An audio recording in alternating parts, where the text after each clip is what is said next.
David wrote like this: O Lord, you have searched me and know me. Which means, what is to search? What is to search? To search is to look for, is to investigate, is to search. So when the doctor puts a camera inside to investigate something on your organs, so he's looking for where the eyes cannot see, only through the equipment. So he's searching, he's looking for what is in there. God does that in a way deeper level, in a spiritual level. He searches our heart, the thoughts, the things that we not even imagine that are there. There are things that you don't know that are inside of you. They still will come to light. They will still manifest itself in a certain moment. But God already knows that is in there. So God searches, and He said, you have searched me and know me. You know my sitting down and my rising up. You understand my thought afar off. God knows what we are thinking before we think it. He knows what we're going to do tomorrow, what we're going to think in 1 year time. He knows all in our regards. God is not limited with past, present, and future because He's not locked in time. God is outside time. Time is included in the science of God, but He's not limited by time in His science. He knows it all. He sees our lives as a frame, all at the same time. So nothing is hidden from His eyes. If I sit down, if I rise up, my thoughts, He understands from afar off. You comprehend my path and my lying down, and are acquainted with all my ways, which means He knows everything that I do, where I go, what I've done, who I was with, what I said, what I thought. This not only physically, but also on the mobile phone, on the computer, on the internet, in the toilet, bathroom. He knows it all about us. Nothing is hidden from His eyes. This psalm speaks of the omniscience of God. He knows it all about us. He knows how many strands of hairs are in our head. He has this information that nobody has. You don't have it unless the bold man that is holding on to the last ones. But maybe not even the bold one knows, who is holding on to the last ones. But God knows all the information about us. He has this information. Which means you cannot compare the science of God. And He knows that not to accuse us. But He has this knowledge also for our protection. When He says here, you comprehend my path and my lying down, which means when you lie down at night, God is protecting you. The guard of Israel is protecting you, is what says in Psalm 121. God is protecting us, guarding us, surrounding us. You're walking somewhere, and sometimes you don't know the dangers that God set you free because He went ahead of you. He set you free from the evil. So He speaks of His protection as well. And He says more. For there is not a word on my tongue, but behold, O Lord, you know it altogether. Which means, I didn't say yet, but He already knows what I'm going to say. He already knew that I will say this now. Are you able to understand? He already knew it. Before I'm saying it, He already knew it. Before you're speaking, He already knew your words. You have hedged me behind and before and laid your hand upon me, which means protection. Such knowledge is too wonderful for me. It is high, I cannot attain it. Where can I go from your spirit? Or, where can I flee from your presence? If I ascend into heaven, you are there. If I make my bed in hell, behold, you are there. So pay attention, please. I always remember the case of a young man who searched for me here at the Temple of Solomon after a service. He came to seek for counseling. He told me, Bishop, he opened his heart and said, Bishop, I'm from the church for 20 years. 20 years. But I am addicted to pornography. I cannot set myself free from pornography. Sometimes I stop for 2 weeks, but after it comes all back again. I cannot stop, Bishop. What can I do to set myself free from pornography? And then I told him, wait a moment. I went inside, I got my phone, I gave to him and said, open a pornographic website. And he told me, no, Bishop, for God's name's sake, I'm at the temple. I cannot do that. Oh, you are at the temple and you cannot do it because you are at the temple? No, because it's the house of God. So you wouldn't do this here because you believe that this is the house of God. God is here. Yes, Bishop. And this is your problem. This is your problem. You don't have the conscience that God is with you there in your bedroom, in your bathroom. When you're doing these things, you can control yourself and say no, and not open the pornographic websites here at the temple, but in your house you cannot. Why? Because you don't walk in the presence of God. You don't have conscience of the presence of God, is what David said in here. Where can I flee? Is written here. Where can I go from your spirit? Or, where can I flee from your presence? Which means, what is the difference? What is the difference on you being here in the temple or in your house? Visually, yes, there is. But spiritually, there is none.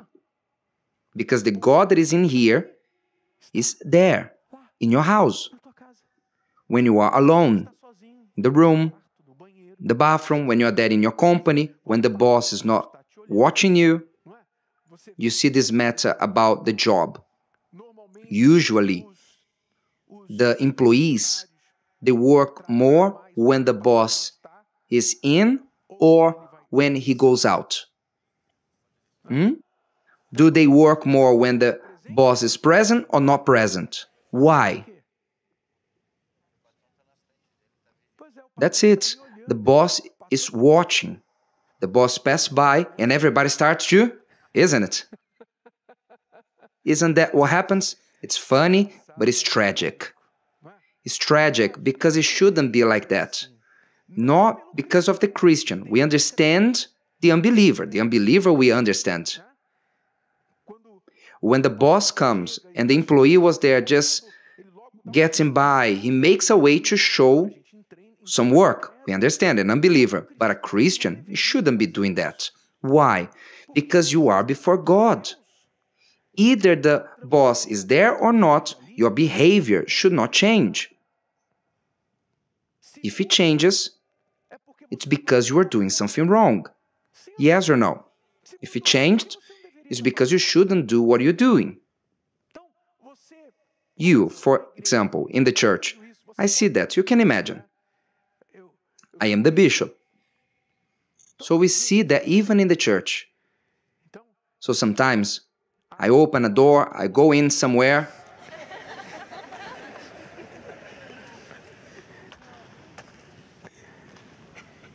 It's sad. Yes or no? It's sad. It shouldn't be like this. Should it? You shouldn't. You should not change your behavior because the bishop is around, the pastor is around, the boss is around, because your wife is in the house, because your father, your mother is in the house. No. If you fear God, so your behavior will be one, constant. It will not make a difference. Either you are alone or you are at the presence of people. There's no reason to be different. Yes or no? So, who are we truly? We are the person who behaves when we are alone. The behavior that we manifest when nobody's watching, nobody has the chance of knowing it, this is the person we are. So your question has to be, what do I do when I am alone, when nobody's watching me? What do you do? What do you do? In what you occupy yourself with when you are alone? With your thoughts. Only you and your thoughts. Maybe you don't speak about it to anyone, but what is there inside of you? What are you thinking about it? What are you entertaining your thoughts with that you share with no one? God knows your thoughts. It's not that when you have bad thoughts, you are sinning. The bad thoughts come. This is not the sin. But for you to entertain, for you to scheme, the biblical word is to scheme. Schemes. What are schemes? Schemes are bad thoughts that you entertain, that you insist on. You remain with them. You feed them, these bad thoughts. These are schemes. So the person plans on deceive, on lying. These are schemes, are evil things, worse sometimes than the act itself. Is the person to scheme, to plan inside of them. The Bible calls it iniquity. Iniquity is the evil that was planned. There are people who in a bar fight, happens a lot, men are drinking, playing cards, suddenly a fight breaks out, one stabs the other and ends up killing each other. A passionate killing. By right, there's one type of sentence to this death. There is another type of sentence to a different type of murder, the one that they planned. They spend months. How will I kill this person? I'm gonna do like this and that. This type of death has another type of punishment in the law. Yes or no? Because the person schemed, the person planned, which means it was born in here. It was not something out of emotion, it was something intentional, planned. Even the human right considers the difference between these two types of sins. Imagine God, the person who plans, who entertains evil inside of them. So this shows a sick heart, a rotten heart, a heart that is already completely taken by evil. So the only solution for this person is for them to repent, to pray to God and recognize their sin and ask God to change their heart and to seek for a new mind, new thoughts. The person of God don't keep on entertaining bad thoughts, much less scheming evil things, harmful things in their head. Did you understand? This reflects on your life. God searches the heart. He searches. He tests the innards. He tests what is inside of us to give to each person according to their works. What does that mean? It means that what I think, what I consider here inside of me, reflects on my outside. Sometimes the person does not know why their lives are so messed. Who looks from the outside, they don't understand why. Why this person is so messed, confused. There's always a problem with them. It's an accident, it's a sickness, it's a loss, they suffer this and that. Nobody understands why. But sometimes the problem is that the person is with a rotten heart. Their intentions are the worst. So that's why they are reaping the fruits on what they fed inside of them. Did you understand? So, if you fear God, if we fear God, we have to think how? Like this. God knows me. He knows what is inside of me. I cannot deceive God. It is impossible to deceive God. God knows even my thoughts. So how should I live my life? I should live my life both in thoughts, publicly and privately, on what I express and what I do not express, what is inside of me. I have to live my life in a way that is approved before God. I have to be approved. If Jesus appears here and now before me, if He comes now before you, will you be spooked or will you be happy, rejoicing? How will your reaction be? If He comes now before you, your time has come, telling you, your time on setting accounts has come. How will you deal with that? So you have to be living your life clean and right before God. So if you are a person who is always covering your steps, wherever you walk by, you keep on erasing your steps for nobody to see where you walked, where you passed by. So there's something wrong. The worst of all, the greatest mistake of all, is that you are proving that you don't believe in God.